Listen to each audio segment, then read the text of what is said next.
പിന്നല്ല, ഇപ്പതേ ആൻഡ്രൂസ് താഴത്ത് പിതാവ് പറഞ്ഞിരിക്കുന്നു, ഈ സഭയിലും പ്രശ്നം ഉണ്ടാക്കുന്നത് പോപ്പുലർ ഫ്രണ്ടുകാരാണ്. ഈ പോപ്പുലർ ഫ്രണ്ടുകാരുടെയൊക്കെ ഒരു കാര്യം, യഥാർത്ഥത്തില് അവര് പ്രധാനമന്ത്രിയെ വധിക്കാൻ ശ്രമിച്ചതിനും രാജ്യത്തെ ഭിന്നിപ്പിക്കാൻ ശ്രമിച്ചതിനും ദുർബലപ്പെടുത്താൻ ശ്രമിച്ചതിനും അവരുടെ പ്രധാനപ്പെട്ടവരെല്ലാം ജയിലിലാണ്. കുറച്ചുപേരെ കണ്ടാണ് ജാമ്യം കിട്ടി പുറത്തു വന്നിട്ടുള്ളത്. ഈ സഭാ തർക്കങ്ങൾക്കും വഴക്കുകൾക്കുമൊക്കെ ഈ 10, 25, 30 വർഷത്തെ പഴക്കമുണ്ട് പലയിടത്തും. ഇപ്പോ എറണാകുളത്തെ അത്രയുണ്ടോ എന്ന് എനിക്കറിയില്ല, ഞാനങ്ങനെ അത് ശ്രദ്ധിച്ചു നോക്കുന്ന ഒരാളല്ല. പക്ഷേ പല സഭകൾക്കിടയിലും ഈ വസ്തുവിന്റെ തർക്കവും സ്ഥലത്തിന്റെ തർക്കവും വരുമാനത്തിന്റെ തർക്കവും ഒക്കെയായി വർഷങ്ങളോളമുള്ള പഴക്കമുണ്ട്. അപ്പൊ ഈ വിഷയത്തിൽ ആൻഡ്രൂസ് താഴത്ത് പിതാവ് പറയുന്നത് പോപ്പുലർ ഫ്രണ്ടുകാരാണ് അതിനകത്തെ പ്രശ്നങ്ങളെല്ലാം ഉണ്ടാക്കിയത് എന്നാണ് പറയുന്നത്.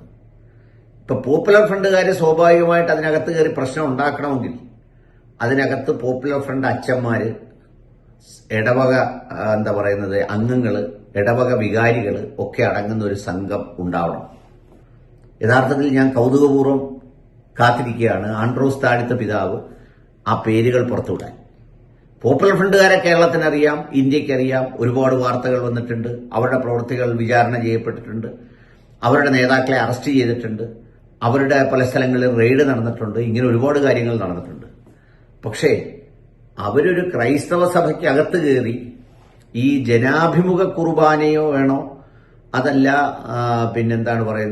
അതിന്റെ മറുവശത്ത് ആളുകൾ ആവശ്യപ്പെടുന്നത് പോലത്തെ കുർബാന വേണോ എന്നുള്ള തർക്കത്തിൽ അവര് നിലപാട് സ്വീകരിച്ചു എന്ന് പറയുന്നത് ഒരു വല്ലാത്ത ചെയ്ത്താണ് അവര് ചെയ്താൽ.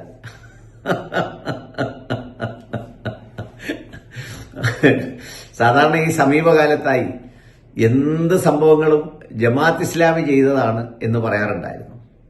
ഏതായാലും ഇക്കാര്യത്തിൽ അച്ഛൻ ജമാഅത്ത് ഇസ്ലാമിയുടെ പേര് പറഞ്ഞില്ല.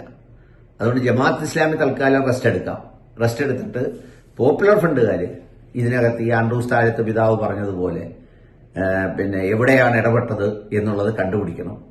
അതിന് പിന്തുണ കൊടുക്കുന്ന പിതാക്കന്മാരാരാണെന്ന് കണ്ടുപിടിക്കണം.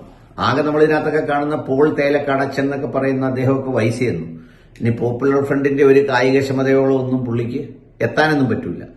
അതല്ലാത്ത വേറെ ആരാണ് എന്നുള്ളതിനെ സംബന്ധിച്ച് അച്ഛന് നേരിട്ട് പറയാൻ പറ്റില്ലെങ്കിൽ നമ്മുടെ PC ജോർജ് സാറിനോ വല്ലതും ഈ വിവരങ്ങൾ കൊടുത്തിട്ട് ഇതിനെക്കുറിച്ച് പറയണം. അച്ഛാ, ശരിക്കും പറഞ്ഞാലേ ഈ വിഷയത്തെയൊക്കെ അതിന്റെ ഒരു മെറിറ്റിൽ കൈകാര്യം ചെയ്ത് ഒരു ഒരു ഒരു ഒരു ഒരു കൈയടക്കത്തിലും ഉള്ളടക്കത്തിലും ചെയ്ത് മുന്നോട്ട് പോകുന്നതിന് പകരം ഇങ്ങനെ എന്തെങ്കിലുമുള്ള കാര്യങ്ങൾ പറഞ്ഞാൽ ഈ വിഷയം വല്ലതും തീരുമോ? ഇത് പോപ്പുലർ ഫ്രണ്ടുകാരാണ്, അല്ലെങ്കിൽ ഇതിന് പാകിസ്ഥാൻ ബന്ധമുണ്ട്, അല്ലെങ്കിൽ ISISകാരാണ് എന്ന് വല്ലതും പറഞ്ഞിട്ട് കാര്യമുണ്ടോ? ഇത് അവിടുത്തെ ഇടവകയിലുള്ളവർക്കും അവിടുത്തെ മനുഷ്യർക്കും വിശ്വാസികളായ ആളുകൾക്കും ഒക്കെ അറിയാമല്ലോ ഇതിന്റെ കാരണം എന്താന്ന്. ഇപ്പൊ ഏതായാലും ഈ അച്ഛനോടുള്ള ബഹുമാനവും ആദരവും പ്രായവും ഒക്കെ പരിഗണിച്ച് ഞാൻ ഈ സ്റ്റേറ്റ്മെന്റിനെ ചിരിച്ച് അവസാനിപ്പിക്കുകയാണ്.